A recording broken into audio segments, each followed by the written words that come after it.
नमस्कार विद्यार्थी मित्रांनो.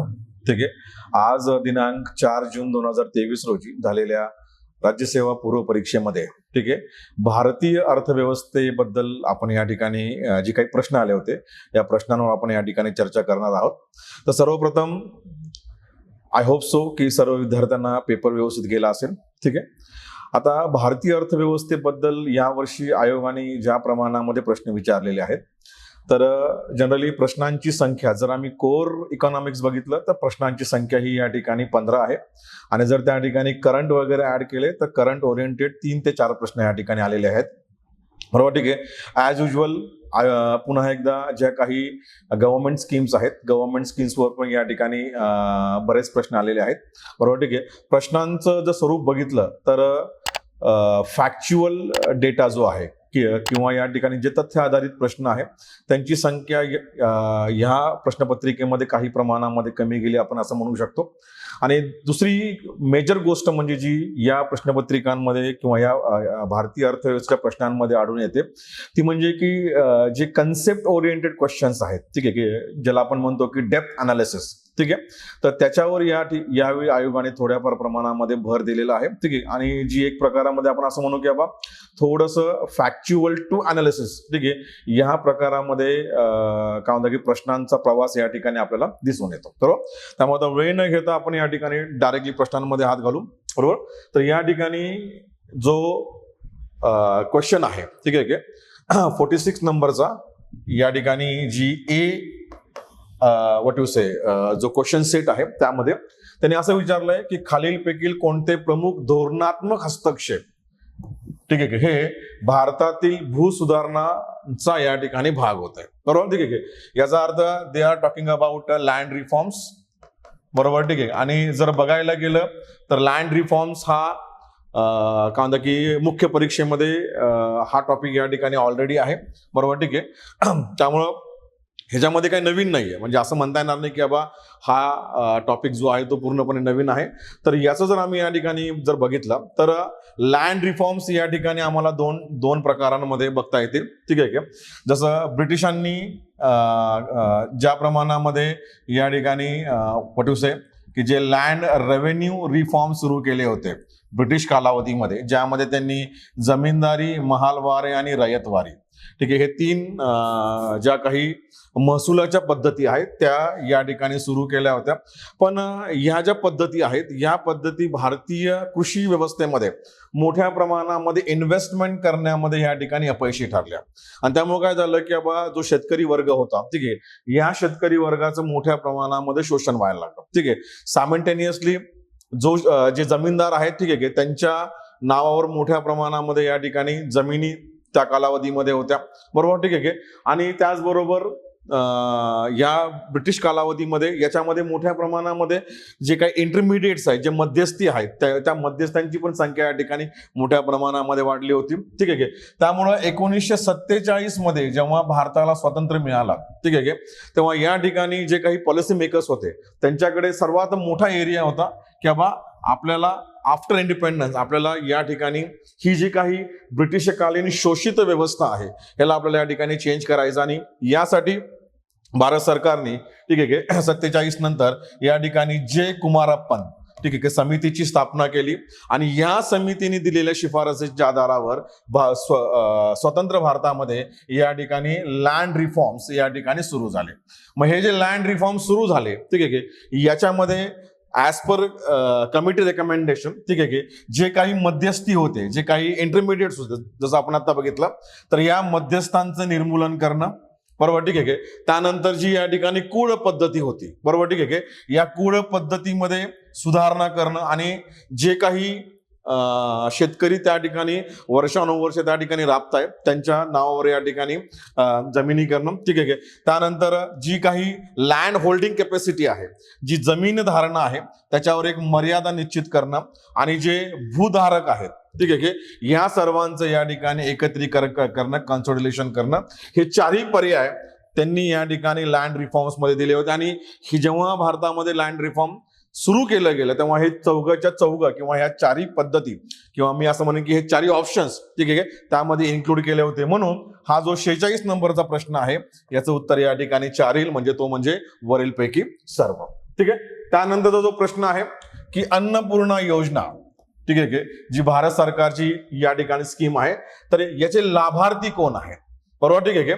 जर आम्ही या ठिकाणी अन्नपूर्णा योजनेबद्दल जर आम्ही या ठिकाणी बघितलं तर अन्नपूर्णा योजना जी आहे ती या ठिकाणी 2001 या कालावधीमध्ये या ठिकाणी भारत सरकारद्वारा सुरू केली होती आणि ही जी योजना आहे ही मिनिस्ट्री ऑफ रूरल डेव्हलपमेंट द्वारा या ठिकाणी इम्प्लिमेंट केली जाते. आता याच्यामध्ये असं सांगितलं गेलेलं आहे की असे व्यक्ती जे वयवर्ष 65 किंवा त्यापेक्षा जास्त आहेत ठीक आहे आणि अशा प्रकारचे व्यक्ती जे राष्ट्रीय वृद्धापकाळामधली जी योजना आहे ठीक आहे या योजनेमध्ये ते समाविष्ट आहेत, पण त्यांना कोणत्याच प्रकारचा निवृत्तीचा लाभ मिळत नाही, त्यांना कोणत्याच प्रकारचा या ठिकाणी पेन्शन मिळत नाही. अशा लोकांसाठी किंवा अशा लोकांना या अन्नपूर्णा योजनेमध्ये या ठिकाणी समाविष्ट करून घेतलेलं आहे. बरोबर. ठीक आहे. म्हणून जर या योजनेखाली जर यायचं असेल, बरोबर ठीक आहे, अन्नपूर्णा योजनेखाली जर यायचं असेल तर तो जो लाभार्थी आहे तो मोर दॅन म्हणजे 65 किंवा मोर दॅन 65 एज पेक्षा त्याचं वय जास्त असावं. ठीक आहे. त्याचबरोबर तो संजय गांधी निराधार योजना किंवा अशा प्रकारच्या ज्या इतर योजना आहेत या योजनांचा या ठिकाणी लाभार्थी नसावा. ठीक आहे. ठीक आहे. तो पूर्णपणे निराधार असावा. बरोबर. ठीक आहे. म्हणजे त्याचं उत्पन्न अत्यल्प असावं. ठीक आहे. त्याचबरोबर तो दारिद्र्य बट ऑब्विसली जर उत्पन्न अत्यल्प असेल तर तो या ठिकाणी दारिद्र्य रेषेखाली असेल. बरोबर. ठीक आहे. मग अशा व्यक्तींना ठीक आहे या ठिकाणी अन्नपूर्णा योजनेचा या ठिकाणी लाभ देण्यात आलेला आहे आणि याच्या अंतर्गत प्रति महिना या ठिकाणी 10 किलो या ठिकाणी अन्न जे आहे ते या ठिकाणी वितरित केलं जातं. म्हणून या ठिकाणी 47 नंबरचा जो प्रश्न आहे त्याचं उत्तर या ठिकाणी 3 असेल. बरोबर. त्यानंतरचा जो क्वेश्चन आहे तो म्हणजे संतुलित वृद्धी दर. ठीक आहे, ज्याला म्हणतो आम्ही बॅलन्स ग्रोथ रेट. ठीक आहे. आता हा जो बॅलन्स ग्रोथ रेट आहे ठीक आहे याचा किंवा ही संकल्पना जी आहे ही सर्वात पहिल्यांदा फ्रेडरिक लिस्ट या अर्थतज्ञांनी मांडली होती. बरोबर. ठीक आहे. मग त्यांचं असं म्हणणं होतं की बाबा जर एखाद्या अर्थव्यवस्थेमध्ये जर बॅलन्स ग्रोथ करायचा असेल तर ऍग्रिकल्चर, इंडस्ट्री आणि ट्रेड यांच्यामध्ये एक प्रकारचा बॅलन्सिंग असलं पाहिजे असं त्यांचं म्हणणं होतं. आता हा जो फ्रेडरिक लिस्ट यांची ही जी संतुलित वृद्धी दराची संकल्पना आहे त्याला कालांतराने ठीक आहे किंवा जे काही अदर इकॉनॉमिस्ट आहेत बरोबर ठीक आहे त्यांच्यावर किंवा अनेक अर्थतज्ञांद्वारा नंतरच्या कालावधीमध्ये ठीक आहे ही त्यांची थेरी या ठिकाणी अभ्यासली गेली. बरोबर. ठीक आहे. त्याच्यापैकी ठीक आहे एक या ठिकाणी आहेत RF हॅरोड. बरोबर. ठीक आहे. म्हणजे या ठिकाणी हे जे RF हॅरोड नावाचे जे अर्थतज्ञ आहेत ठीक आहे त्यांनी ठीक आहे या संतुलित वृद्धी दराबद्दल ठीक आहे जी फ्रेडरिक लिस्ट यांची ऍक्च्युअल संकल्पना होती याच्यामध्ये काही प्रमाणामध्ये संशोधन करून त्यांनी बॅलन्स वृद्धी दर म्हणजे उत्पन्नाचा वृद्धी दर, उत्पादनाचा वृद्धी दर आणि नैसर्गिक साधन संपत्तीचा वृद्धी दर यांच्यामध्ये असणारी समानता म्हणजे संतुलित वृद्धी दर आहे अशी त्यांनी या ठिकाणी डेफिनेशन केली गेली. म्हणून हा जो 48 नंबरचा प्रश्न आहे ठीक आहे हा 48 नंबरचा प्रश्न जो आहे हा फ्रेडरिक लिस्ट यांच्यावर बेस नसून या ठिकाणी RF हॅरोड ठीक आहे यांच्या संकल्पनेवर आधारित आहे. No doubt. ठीक आहे. संतुलित वृद्धी दराची संकल्पना सर्वात पहिल्यांदा यांनी मांडली, पण RF हॅरोडने याच्यामध्ये अमेंडमेंट केला आणि जो प्रश्न विचारला आयोगाने त्याचं उत्तर या ठिकाणी एक आहे. कारण का ही संकल्पना किंवा हे जी काही लाईन लिहिलेली आहे ती या ठिकाणी फ्रेडरिक लिस्ट यांच्याबरोबर न बसता ती RF हॅरोड यांच्या बरोबर बसते. म्हणून 48 नंबरचा जो प्रश्न आहे त्याचं उत्तर या ठिकाणी 1 असेल. बरोबर. त्यानंतर जो आहे की नागरीकरण म्हणजे काय. बरोबर. ठीक आहे. तर यावेळी पहिल्यांदा आपण असं म्हणू की बाबा ज्या प्रमाणामध्ये पॉप्युलेशन आहे बरोबर ठीक आहे ठीक आहे आणि ज्याला आम्ही या ठिकाणी डेमोग्राफिक्स असं म्हणतो बरोबर ठीक आहे म्हणजे डेमोग्राफिक्स ही एक मोठी संकल्पना आहे त्याच्या अंतर्गत या ठिकाणी पॉप्युलेशन बसते. तर जो काही आतापर्यंतचा जो ट्रेंड होता किंवा पॉप्युलेशनवर मोठ्या प्रमाणामध्ये फॅक्च्युअल प्रश्न विचारायचे, ठीक आहे, तो थोडासा ट्रेंड या ठिकाणी साईडला झालाय आणि आता या ठिकाणी अर्बनायझेशनवर किंवा जे इतर काही संकल्पनात्मक घटक आहेत, ठीक आहे, त्याच्यावर या ठिकाणी आलेलं आहे. ठीक आहे, मग ह्याच्यामध्ये आम्ही बघितलं नागरीकरण म्हणजे काय. ठीक आहे, तर नागरीकरण म्हणजे अशी प्रोसेस, ठीक आहे, एका विशिष्ट क्षेत्रामध्ये, ठीक आहे, जेव्हा मोठ्या प्रमाणामध्ये लोक, ठीक आहे, एखाद्या लिमिटेड जागेमध्ये, विशिष्ट क्षेत्रामध्ये एका लिमिटेड जागेमध्ये जेव्हा मोठ्या प्रमाणामध्ये लोक मायग्रेट करतात आणि ते त्या ठिकाणी परमनंटली रिसाइड होतात, म्हणजे त्या ठिकाणी ते कायमस्वरूपी वास्तव्याला राहतं, ठीक आहे, अशा प्रकारामध्ये ती जी जागा आहे त्या जागेला एक प्रकारामध्ये शहराचं स्वरूप प्राप्त होतं आणि या शहराचं स्वरूप प्राप्त झाल्यानंतर त्या ठिकाणी स्टँडर्ड ऑफ लिव्हिंग म्हणजे लोकांचं राहणीमान वाढवण्या हेतू या ठिकाणी सरकारद्वारा अनेक प्रकारच्या इन्फ्रास्ट्रक्चर फॅसिलिटीज प्रोव्हाइड केल्या गेल्या. मग असं जे स्वरूप असतं त्याला आम्ही या ठिकाणी सहसा अर्बनायझेशन असं म्हणतो. ठीक आहे, मग या ठिकाणी जे ऑप्शन्स दिलेले आहेत, ठीक आहे, त्यामध्ये अ नावाचा जो ऑप्शन आहे, शहरामध्ये लोकसंख्येचं केंद्रीकरण, एका विशिष्ट क्षेत्रामध्ये, ठीक आहे, एका विशिष्ट जागी लोक त्या ठिकाणी एकत्र जमतात म्हणजे केंद्रीकरण होतं. ठीक आहे, आणि त्या केंद्रीकरण झाल्यामुळे, ठीक आहे, त्या ठिकाणी असणाऱ्या लोकसंख्येच्या घनतेमध्ये, डेन्सिटीमध्ये वाढ होते. ठीक आहे, हे त्या ठिकाणी अर्बनायझेशनचे कॅरेक्टरिस्टिक्स आहेत. म्हणून या ठिकाणी 49 नंबरच्या प्रश्नामध्ये जो ऑप्शन 3 आहे म्हणजे फक्त अ आणि ड, ठीक आहे, हे याचं या ठिकाणी बरोबर उत्तर भरतं. ठीक आहे, कारण का विकेंद्रीकरण तर होत नाही, बरोबर, ठीक आहे, आणि खेड्यामध्ये लोकसंख्येचं केंद्रीकरण या ठिकाणी, कारण का खेड्यामध्ये असं पण या ठिकाणी जे काही इकॉनॉमिक ऍक्टिव्हिटीज आहेत, ठीक आहे, त्यासाठी जे काही वातावरण आहे ते अनुकूल नसतं. ठीक आहे, म्हणून या ठिकाणी अ आणि ड म्हणजे फक्त अ आणि ड 3 नंबरचा ऑप्शन या ठिकाणी बरोबर दिसतो. त्यानंतर आहे ठीक आहे, अटल पुनरुज्जीवन व शहरी परिवर्तन अभियान अमृत विषयी खालीलपैकी कोणते विधान बरोबर नाही. आता या ठिकाणी विधान बरोबर नाही असं विचारलेलं आहे. आता या प्रश्नाबद्दल 2 ट्रेंड आपण या ठिकाणी असं म्हणू शकतो की पहिली गोष्ट म्हणजे की हा प्रश्न, ठीक आहे, थोडासा ट्रिकी आहे. Tricky in the sense what, की अनेक जणांना असं वाटत असेल की हा प्रश्न कॅन्सल होईल, बरोबर, ठीक आहे, ठीक आहे, ठीक आहे. मग या ठिकाणी 2 प्रोबॅबिलिटीज आहेत. एक तर हा प्रश्न कॅन्सल होईल, ठीक आहे, आणि जर कॅन्सल नाही झाला तर याचं 3 नंबरचं उत्तर असेल. असं म्हणण्याचं कारण म्हणजे काय, तर ऍक्च्युली अमृत मिशन जे आहे, ठीक आहे, हे Jawaharlal Nehru rural urban mission जे आहे, सॉरी, अर्बन रिन्युअल मिशन जे आहे, JNURM, याचं एक संशोधित स्वरूप आहे, ज्याची सुरुवात या ठिकाणी 2015 मध्ये माननीय पंतप्रधानांद्वारा या ठिकाणी 500 शहरांमध्ये या ठिकाणी केली गेली. त्यामुळे हा 4 नंबरचा ऑप्शन बरोबर आहे, बरोबर, ठीक आहे. दुसरा म्हणजे की ही जी स्कीम आहे ही गृहनिर्माण आणि शहरी व्यवहार मंत्रालय, ठीक आहे, ज्याला म्हणतो आम्ही हाऊसिंग अँड अर्बन मिनिस्ट्री, ठीक आहे, यांच्याद्वारे सुरू केलेली आहे. हे पण या ठिकाणी बरोबर आहे, बरोबर, ठीक आहे. त्यानंतर हे भारत सरकारचं प्रमुख अभियान ज्याला म्हणतो आम्ही फ्लॅगशिप प्रोग्राम, बरोबर, हा आहे. ठीक आहे, आता बऱ्याच ठिकाणी असं आहे की हा जो अमृत आहे, ठीक आहे, याला आम्ही 2 कॅटेगरीजमध्ये डिवाइड करू शकतो, अमृत 1 आणि अमृत 2.0.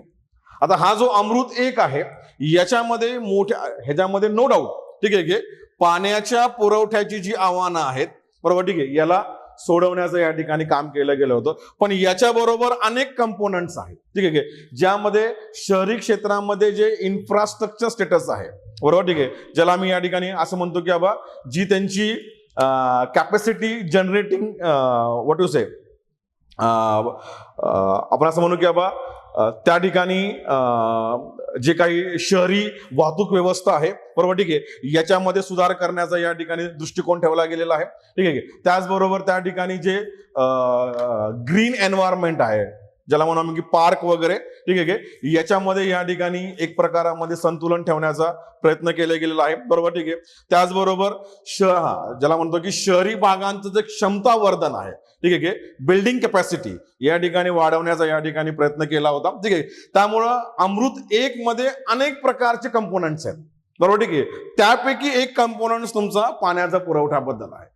पण जर आम्ही या ठिकाणी अमृत 2.0 बघितलं, जी या ठिकाणी रिसेंटली सुरू झालेली आहे. ठीक आहे, रिसेंटली म्हणजे 2021 मध्ये. ठीक आहे, जर आम्ही या ठिकाणी बघितलं तर हा अमृत 2.0 हा स्पेसिफिकली ठीक आहे या ठिकाणी शहरी भागामध्ये जी जल सुरक्षितता आहे, ठीक आहे, वॉटर सेक्युरिटी आहे, ठीक आहे, किंवा आपण त्याला म्हणू की बाबा जी जल आपूर्ती आहे, ठीक आहे, मग ही जल आपूर्ती म्हणजेच पाण्याचा पुरवठा करण्यावर एक्सक्लुझिव्हली या ठिकाणी फोकस करते.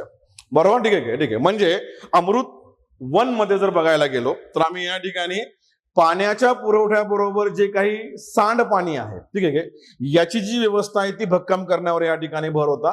अमृत 2 हा जो आहे हा एक्सक्लुझिव्हली या ठिकाणी वॉटर सेक्युरिटी, ठीक आहे, किंवा ज्याला म्हणून आम्ही वॉटर जी काही जल आपूर्ती आहे, बरोबर, ठीक आहे, ती या ठिकाणी प्रोव्हाइड करण्यावर भर देतो. मग जर आम्ही ह्या प्रश्नाचं जर स्वरूप बघितलं तर या ठिकाणी असं विचारलं गेलेलं नाहीये की हा 1 आहे का 2 आहे, बरोबर, ठीक आहे, पण ज्या प्रमाणामध्ये ऑप्शन्स दिलेले आहेत, बरोबर, ठीक आहे, तर एका दृष्टिकोनातून बघायला गेलं तर सर्व ऑप्शन बरोबर आहेत, बरोबर, ठीक आहे, आणि आयोगाने विचारले की बाबा कोणतं ऑप्शन चुकीचं, म्हणजे कोणतं ऑप्शन बरोबर नाही, ठीक आहे. मग आता हे तर तुम्हाला डिनाय करता येणार नाही. मग आता उरला एक 3 नंबरचा. आता जर 3 नंबरचा जर ऑप्शन या ठिकाणी बरोबर असेल तर आपण असं म्हणू शकतो की हा प्रश्न स्पेसिफिकली अमृत 2.0च्या कंटेक्स्ट मध्ये विचारला गेला असेल असं आपण या ठिकाणी गृहीत धरू शकतो. म्हणून मी पहिल्यांदाच म्हणलं की जर 1च्या दृष्टिकोनातून विचारला गेला असेल, ठीक आहे, तर या ठिकाणी हा प्रश्न कॅन्सल होईल, बरोबर, ठीक आहे, आणि नाही तर मग याचं 3 हे उत्तर या ठिकाणी बरोबर असेल, ठीक आहे. आता जेव्हा आपण येईल तेव्हा या ठिकाणी आपल्याला बघता येईल, पण तात्पुरतं तर आपण या ठिकाणी असं कन्सिडर करून चालू की हा जो 3 नंबरचा ऑप्शन आहे हा या 50 नंबरच्या प्रश्नाचं बरोबर उत्तर आहे, ठीक आहे. त्यानंतर आहे की जेव्हा एखाद्या कुटुंबाचा वंचितता गुणांक, ठीक आहे, हा 33.3% किंवा त्यापेक्षा अधिक असतो तेव्हा त्याला या ठिकाणी बहुआयामी, ठीक आहे, मल्टी डायमेन्शनल पुअर असं या ठिकाणी कन्सिडर केलं जातं. तर हा प्रश्न या ठिकाणी मल्टी डायमेन्शनल पॉवर्टी इंडेक्स बरोबर आहे, बरोबर, ठीक आहे, जो या ठिकाणी 2010 मध्ये सुरू केला गेला आणि याच्यामध्ये ऍक्च्युअली डेप्रिव्हेशन या ठिकाणी काउंट केलं जातं. 3 पॅरामीटर्स आहेत, education, health and standard of living, आणि जर यांचं या 3 पॅरामीटरची डेप्रिव्हेशन म्हणजे वंचितता लेवल किती आहे याच्या आधारावर ठरवलं जातं की बाबा तुमच्याकडचा जो नागरिक आहे तो बहुआयामी गरीब आहे की नाही, ठीक आहे. म्हणून जर आम्ही याच्यामध्ये रेंज बघितली तो 0 to 19.19, ठीक आहे, मग या ठिकाणी कोणत्याच प्रकारची वंचितता नाही असं या ठिकाणी गृहीत धरलं जातं. 20 पासून 33.32 पर्यंत जर आपण गेलो तर या ठिकाणी आम्ही म्हणतो की वल्नरेबल सेक्शन, ठीक आहे, असुरक्षित गट, ठीक आहे, 33.33 ते 49.9 पर्यंत जर आपण ही जर रेंज असेल, वंचिततेची रेंज असेल, so it is known as a multi dimensional poor. आणि जर मोर दॅन 50% असेल so it is known as a severe, तीव्र बहुआयामी गरीब, त्याला असं या ठिकाणी कन्सिडर केलं जातं. म्हणून दिलेल्या ऑप्शन पैकी हा 4 नंबरचा ऑप्शन या ठिकाणी बरोबर दिसून येतो, ठीक आहे. त्यानंतर पुढचा जो प्रश्न आहे, ठीक आहे, की जुलै 1991 पासून अर्थव्यवस्थेतील पुरवठा बाजू which is known as a supply, ठीक आहे, सुधारण्यासाठी व्यापक उदारीकरणाचे उपाय लागू केले जात आहेत. यातील अधिक महत्वाचे आहेत, बरोबर, ठीक आहे. म्हणजे त्यांनी या ठिकाणी प्रश्न विचारलेला आहे की एकतर म्हणजे 1991 इकॉनॉमिक रिफॉर्म्स आणि त्याच्यामध्ये पण सप्लाय साइड विचारलेला आहे, डिमांड साइड विचारलेलं नाहीये. मग या दृष्टिकोनातून जर आम्ही बघायला गेलो, supply side in the sense what, की जेव्हा बाजारामध्ये सप्लाय कमी आहे आणि जेव्हा डिमांड जास्त आहे so it's create a inflation, ही महागाईला या ठिकाणी जन्म देते, बरोबर, ठीक आहे. 1991चं जे 1990चं जे आर्थिक संकट आहे त्याच्यामध्ये एक कंपोनंट होता की वाढणारा जी काही महागाई आहे ती. मग या प्रकारच्या महागाईला आणि ओव्हरऑल इकॉनॉमिक रिफॉर्म्स करण्यासाठी, ठीक आहे, जे सप्लाय साइड आहे, ठीक आहे, ज्याच्यामुळे बाजारामध्ये वस्तू आणि सेवांची उपलब्धता वाढेल. कशी वाढेल तर जोपर्यंत तुम्ही औद्योगिक विनियंत्रण करणार नाही, इंडस्ट्रियल डिसेंट्रलायझेशन करणार नाही, म्हणजे तुम्ही मोठ्या प्रमाणामध्ये वस्तूंचं प्रोडक्शन करणारे किंवा सप्लाय करणाऱ्या लोकांना, उद्योगांना जोपर्यंत आत आणणार नाही तोपर्यंत सप्लाय वाढणार नाही. म्हणून ब नावाचं ऑप्शन त्या ठिकाणी ऍड होईल. त्यानंतर निर्गुंतवणूक आणि सार्वजनिक उद्योग सुधारणा, याच्या अंतर्गत आतापर्यंत जेवढे पण एरियाज या ठिकाणी पब्लिक सेक्टर अंडरटेकिंग साठी रिझर्व होते ते या ठिकाणी डी रिझर्व केले गेले, बरोबर, ठीक आहे. ह्यानी काय झालं की मोठ्या प्रमाणामध्ये वस्तूंचा सप्लाय वाढला, ठीक आहे. आणि निर्गुंतवणुकीच्या माध्यमातून सरकारने काय केलं की आतापर्यंत जे तोट्यामध्ये चालणारे जे काही उद्योग होते, ठीक आहे, या उद्योगातून किंवा ह्या उद्योगांमध्ये एक प्रकारामध्ये प्रायव्हेट सेक्टरला देऊन, ठीक आहे, त्यांच्यामध्ये काही सुधारणा करता येतील का, जेणेकरून या ठिकाणी सप्लाय वाढेल, असा या ठिकाणी त्याचा उद्दिष्ट होतं, बरोबर, ठीक आहे. म्हणून या ठिकाणी क पण येईल, बरोबर, ठीक आहे. आता एवढं सगळं सप्लाय वाढवण्यासाठी तुम्हाला पैशाची गरज लागेल आणि पैशाची गरज करण्यासाठी या ठिकाणी भांडवल प्रवाह सुधारणा, ज्याला म्हणतो आम्ही लिबरलायझेशन, म्हणजे उदारीकरण, ज्यामध्ये FDI वगैरे यासारख्या गोष्टी या ठिकाणी केल्या गेल्या. आता बऱ्याच जणांना असं वाटेल की मग वित्तीय क्षेत्र सुधारणा का नाही. तर पहिली गोष्ट म्हणजे की जेव्हा मी या ठिकाणी वित्तीय क्षेत्र सुधारणा असं म्हणतो, फायनान्शियल सेक्टर रिफॉर्म्स. आता फायनान्शियल सेक्टर रिफॉर्म्स म्हणजे काय, तर बँकिंग रिफॉर्म्स, इन्शुरन्स रिफॉर्म, ठीक आहे, forex market reforms, capital market reforms. आता हे जे सर्व रिफॉर्म्स आहेत they are belongs to demand side. कारण का जसं आम्ही बघितलं या ठिकाणी बँकिंग रिफॉर्म मध्ये CRR कमी करणं, SLR कमी करणं किंवा इंटरेस्ट रेट डिरेग्युलेट करणं, ह्याने काय होतं की ह्यानी बाजारामध्ये पैसा वाढतो. पैसा वाढतो म्हणजे काय की यामध्ये बाजारामध्ये डिमांड वाढते, ठीक आहे. म्हणून हा जो वित्तीय क्षेत्र सुधारणा आहे, ठीक आहे, त्यांनी विचारलंय पुरवठा बाजू आणि ही आहे तुमच्याकडे मागणी बाजू, म्हणून 4 नंबरचा ऑप्शन या ठिकाणी येणार नाही, बरोबर, ठीक आहे. काही जणांचं असं म्हणणं असेल की मग टॅक्स रिफॉर्म कशामध्ये आहे, ठीक आहे, ठीक आहे. No doubt tax reforms belongs to supply, पण हा फिस्कल, ज्याला म्हणतो आम्ही राजकोषीय सुधार आहे. आणि तसं या 4 ऑप्शन मध्ये कुठेच राजकोषीय सुधार लिहिलेला नाहीये, म्हणून हा ऑप्शन या ठिकाणी येणार नाही. म्हणून याचं उत्तर अ, ब आणि क राहील. 52 नंबरचं जे उत्तर आहे या ठिकाणी 3 राहील. त्यानंतर 53 नंबरचा प्रश्न आहे की विविध योजना दस्तावेजातून नियोजनाची दीर्घकालीन उद्दिष्टे खालील प्रमाणामध्ये दिसून येतात, बरोबर, ठीक आहे. आता बऱ्याच दिवसानंतर, ठीक आहे, या ठिकाणी जे प्लॅनिंग ऑब्जेक्टिव्ह आहेत याच्यावर या ठिकाणी प्रश्न विचारला गेलेला आहे, बरोबर, ठीक आहे.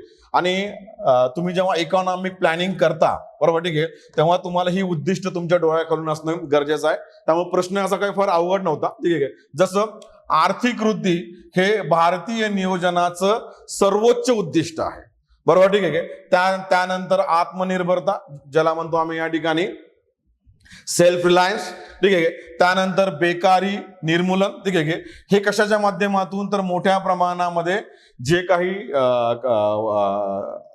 एम्प्लॉयमेंट आहेत, हे एम्प्लॉयमेंट जर तुम्ही या ठिकाणी क्रिएट केलं तर ऑटोमॅटिकली तुमचं गरिबीचं निर्मूलन होतं, बरोबर, ठीक आहे. आणि हे एम्प्लॉयमेंट क्रिएट करण्यासाठी तुम्हाला मॉडर्नायझेशनवर जावं लागेल, ठीक आहे, जे ऍज पर प्लॅनिंग कमिशन, ठीक आहे, हे पण आधुनिकीकरण पण या ठिकाणी भारतीय नियोजनाचं उद्दिष्ट आहे, ठीक आहे.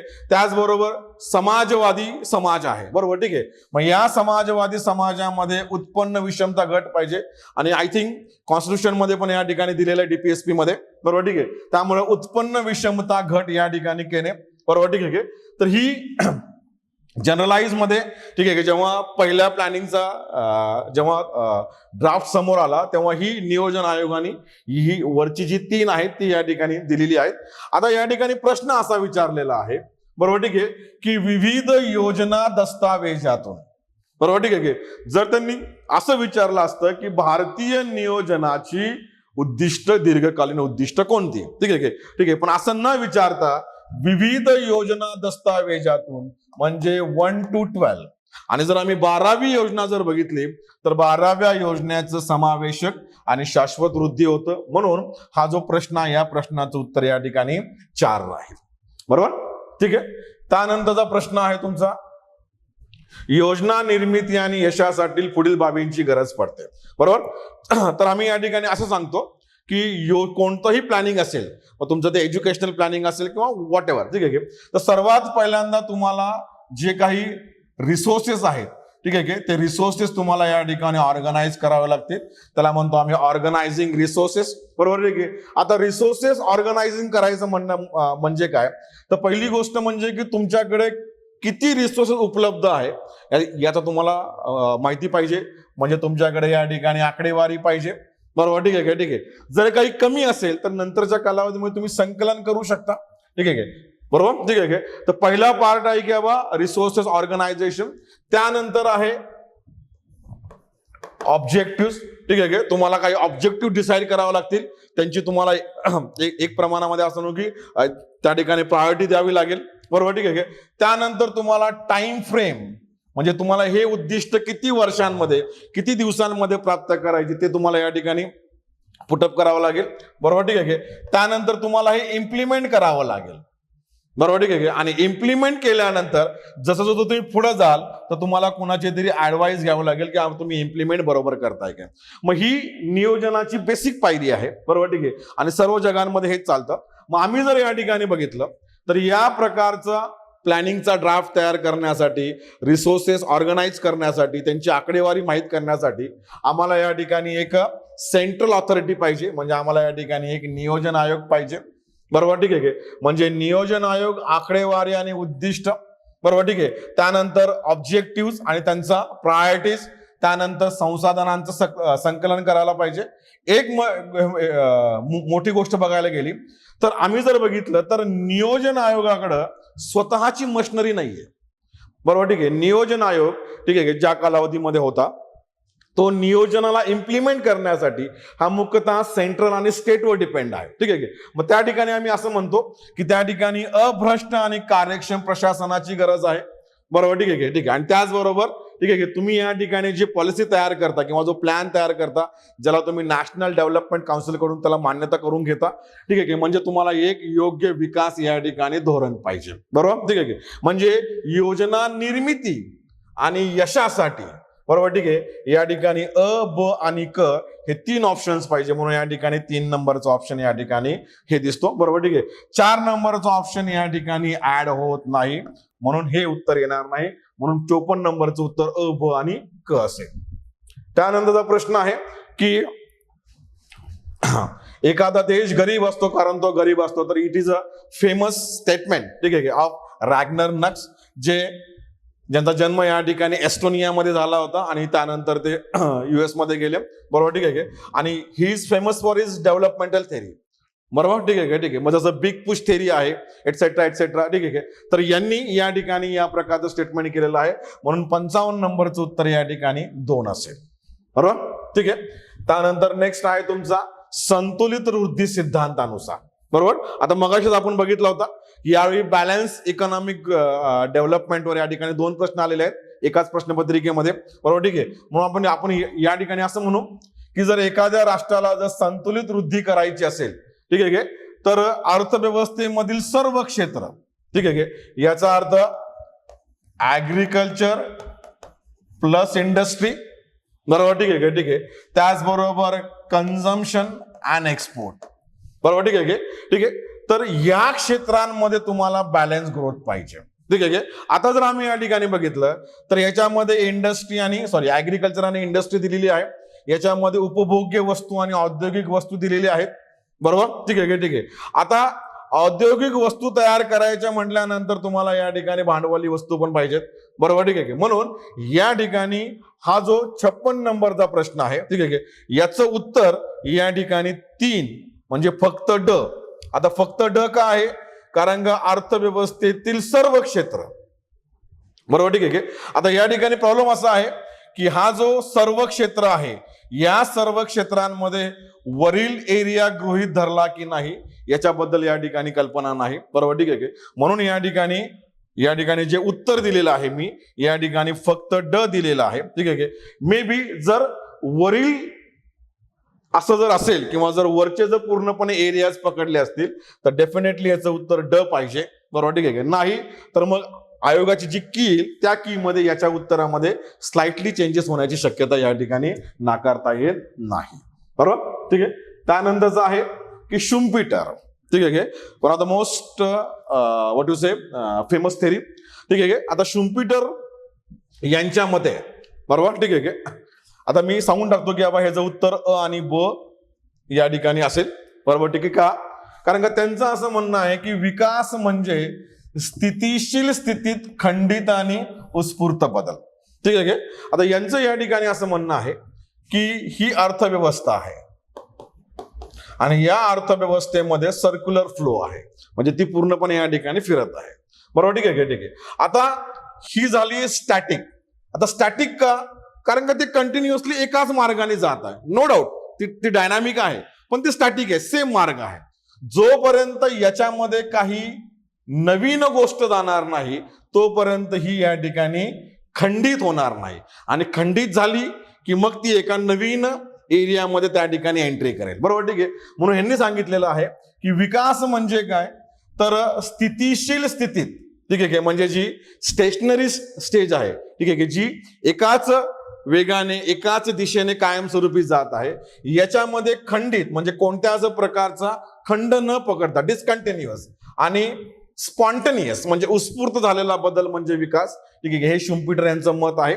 आणि त्यांचं असं पण म्हणणं आहे की तर वृद्धी म्हणजे काय, वृद्धी म्हणजे क्रमशः, ठीक आहे, म्हणजे स्टेप बाय स्टेप, ठीक आहे, स्थिर म्हणजे लॉंग टर्म मध्ये, ठीक आहे, जो बदल होतो, ठीक आहे, जो बचत आणि लोकसंख्या वाढीमुळे होतो. आणि हे केव्हा होतं, जेव्हा तुमच्याकडे इनोव्हेशन येतं, ठीक आहे, किंवा हा सर्वात मेजर पॉइंट आहे शुम्पीटर यांच्या थेरी मधला. त्यांनी इनोव्हेशनवर भर दिलेला आहे. पण इनोव्हेशन केव्हा येईल, ठीक आहे, जेव्हा इनोव्हेशन तुमच्याकडे येईल जेव्हा तुमच्याकडे कॅपिटल असेल. बरोबर, ठीक आहे. आणि कॅपिटल केव्हा असेल, जेव्हा तुमच्याकडे बचत आणि जी लोकसंख्या आहे, ठीक आहे, यांच्यामधला जो मोमेंटम आहे तो जेव्हा योग्य प्रकारामध्ये असेल तेव्हाच ही गोष्ट होईल. म्हणून 57चं उत्तर या ठिकाणी 3 असण्याची या ठिकाणी शक्यता आहे. ठीक आहे. ज्या ठिकाणी मला असं वाटतं की बाबा आन्सर चेंज होतील त्या ठिकाणी मी शक्यता हा शब्द वापरतोय. अदरवाईज बाकीच्यांमध्ये आन्सर मध्ये कोणत्याच प्रकारचे चेंजेस होणार नाहीत. बरोबर, ठीक आहे. त्यानंतरचा आहे रंगराजन समितीचा प्रश्न आहे, ठीक आहे, ज्याचं उत्तर 47 आणि या ठिकाणी 32 आहे. सिंपल गोष्ट त्यांनी या ठिकाणी आयोगाने केलेली आहे. त्यांनी एकतर या ठिकाणी असं केलं की तर 2011 साठी त्यांनी ग्रामीण भागामध्ये 972 रुपीज, ठीक आहे, पर मंथ, बरोबर, आणि या ठिकाणी शहरी भागामध्ये 1407 रुपये पर मंथ. जर तुम्ही याला 30 ने डिवाइड केलं, एका महिन्याने जर डिवाइड केलं, ठीक आहे, तर तुम्हाला या ठिकाणी 32 रुपये आणि तुम्हाला या ठिकाणी 47 रुपये मिळेल. ठीक आहे, म्हणजे या ठिकाणी 972 आणि 1407 रुपये अशी फिगर न देता आयोगाने थोडा प्रश्न ट्विस्ट केला. ठीक आहे, ज्याला तुम्हाला जर हा तुम्हाला आकडा जर माहित असेल तर तुम्ही त्याला 30 ने डिवाइड करा, तुमचं उत्तर या ठिकाणी 2 येईल. बरोबर, ठीक आहे. म्हणून 58 नंबरचं उत्तर या ठिकाणी 2 आहे. त्यानंतर 2014 मध्ये भारत सरकारने वित्तीय समावेशनासाठी खालीलपैकी कोणती योजना अंमलात आणली, तर हा तर डिमॉनिटायझेशन होणार नाही, म्हणून या ठिकाणी प्रधानमंत्री जनधन योजना. बरोबर, ठीक आहे, कारण का वरीलपैकी सर्व हा जर असता तर सर्व आला असतं, पण हा नाहीच आहे, म्हणून या ठिकाणी उत्तर तुमचं या ठिकाणी 3 येईल. आणि 60 जेंडर बजेट म्हणजे जो काही तुमचा जनरलाइज जे काही तुमचं बजेट आहे, अर्थसंकल्प आहे, याच्यामध्ये महिला आणि जी काही लहान मुलं आहेत यांच्यासाठी स्वतंत्र तरतुदी केल्या जातात, त्याला आम्ही या ठिकाणी जेंडर बजेट असं या ठिकाणी सहसा कॉल करतो. बरोबर, ठीक आहे. ठीक आहे, एक प्रश्न आहे 2023 मध्ये महाराष्ट्र राज्याच्या अर्थसंकल्पामध्ये कोणत्या महामंडळांची घोषणा करण्यात आली, तर अ, क आणि ड. बरोबर, ठीक आहे, कारण का हे ऑलरेडी इस्टॅब्लिश झालं होतं. ठीक आहे, म्हणजे 70s मध्ये, त्यामुळे हा येणार नाही. हे जे आहेत राजे उमाजी नाईक आर्थिक विकास महामंडळ, जगज्योती महात्मा बसवेश्वर आर्थिक विकास महामंडळ आणि संत काशिबा गुरव युवा आर्थिक विकास मंडळ, या 3 महामंडळांची स्थापना, ठीक आहे, या ठिकाणी माननीय अर्थमंत्र्यांनी, ठीक आहे, महाराष्ट्राच्या अर्थसंकल्पामध्ये म्हणजे 2023-24चा जेव्हा माननीय अर्थमंत्र्यांनी या ठिकाणी असं अर्थसंकल्प मांडला तेव्हा या 3 महामंडळांची या ठिकाणी घोषणा केली गेली. बरोबर, ठीक आहे. तर आय होप सो की ज्या ठिकाणी जर आम्ही 2 प्रश्न सोडले, बरोबर, ठीक आहे, ज्याच्यामध्ये काय होतं की आपण साशंकता आहे, एक म्हणजे अमृत योजनेचा आणि एक म्हणजे शुम पीटर यांचा, बरोबर, ठीक आहे. तर बाकीच्या प्रश्नांमध्ये कोणत्याच प्रकारचे चेंजेस होणार नाहीत, ठीक आहे, अशी आपण या ठिकाणी आशा करू, ठीक आहे. आणि आय होप सो की तुम्हाला या उत्तरांच्या माध्यमातून तुम्हाला एक तुमचा कट ऑफ प्रिडिक्ट करण्यासाठी तुम्हाला या ठिकाणी डेफिनेटली बेनिफिट होईल, ठीक आहे. Thank you, thanks a lot and best of luck to all of you.